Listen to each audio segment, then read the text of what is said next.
Hello, this is MusicTechHelpGuy, and welcome to this Logic Pro 10 video tutorial on using alternatives.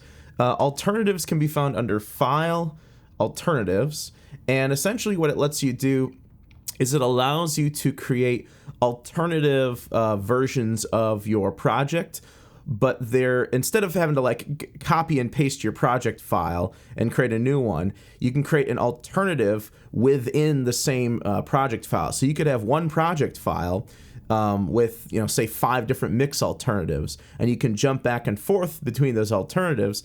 And this is great because you can try things out with different edits. You can try things out with different mixes, different plugins, different instruments, and each alternative will essentially house its own individual mix, again, all contained within the same project file.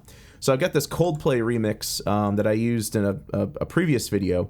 This is basically the stock alternative. It's the stock version. It's labeled N Marks Coldplay. It's just the artist's name.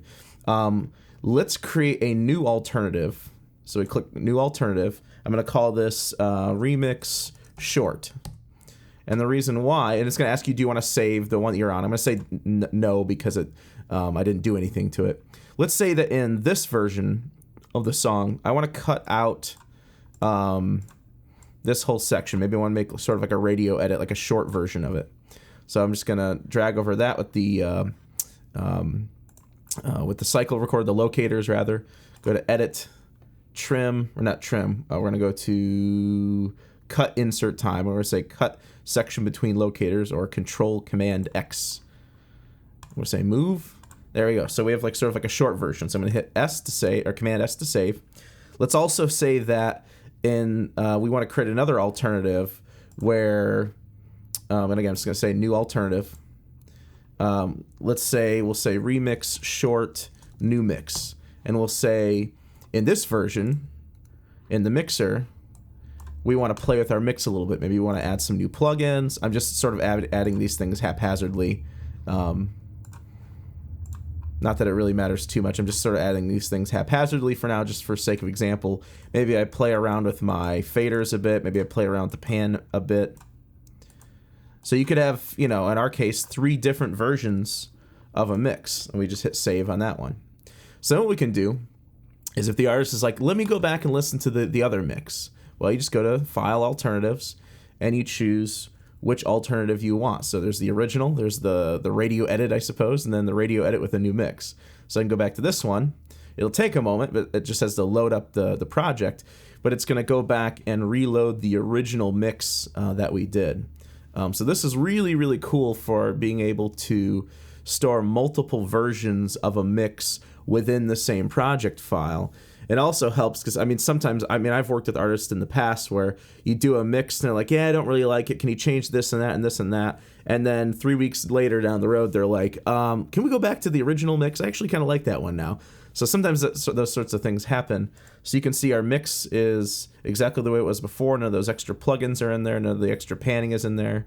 When we flip over to the Remix Short, we should see that it saved that section that we cut out. But yeah, like I've said before, while this is loading, I've had artists come back to me and say, you remember that mix that we did 2 months ago? I kind of like that one now. It's grown on me. And in the past, I've altered that mix so much that I can't get back to it.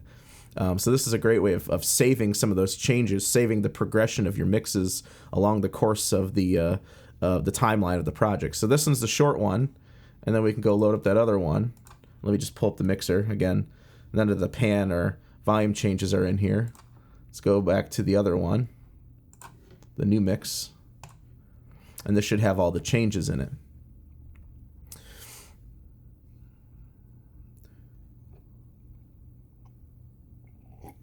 It takes just a minute to load up, just because it's got to reload it like it's a new project. So it does take just a bit, and it depends on how many plugins you have too.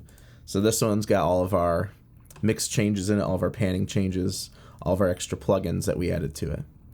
All right, so that's that. Now let's say that we really, really like this mix and we want to export it as its own session folder. Well, we can do that too. You just go File, Alternatives, and you say export alternative as project, and what it will do, put it on the desktop, and I'll just call this remix new.